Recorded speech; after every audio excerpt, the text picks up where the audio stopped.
Girl, we had to come outside for this one. I watched that Netflix doc and my stomach did a cartwheel. 20 years ago felt normal on TV, but in 2026, some of that mess is still indefensible. Facts. The different time excuse only stretches so far because basic human dignity has always been a thing. Some of those situations were just wrong. What hits me is the ratings math. Real people were the calculator. You can't tell me everyone didn't know stress makes better footage. Producers love a pressure cooker, then act surprised when folks crack. And the audience, us included, sat there eating snacks acting brand new. I'm not letting Tyra off the hook. If you're steering the ship, you don't get to blame the waves for the drowning. Exactly. Tyra wasn't 100% innocent, and the doc makes that clear. But she also pulled the curtain back on a brutal industry. But I can't get over the fact that she went through hell and then let the girls go through the same hell. Make that make sense. That part matters. The fashion world was cold as hell, and viewers finally saw the rules nobody says out loud.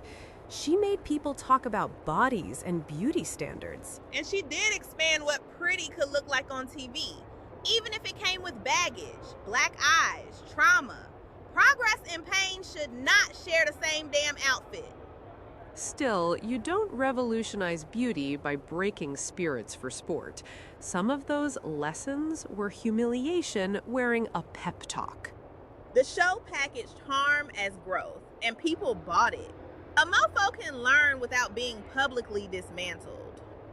Girl, I agree with you on that. Watching now, I keep thinking about consent and power.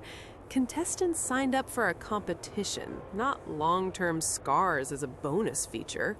Producers signed up for control, then played dumb about responsibility. Everybody sacrificed something, but the contestants paid the most. And that's just not right. Yeah, the doc reminded me how hard it is to judge the past cleanly.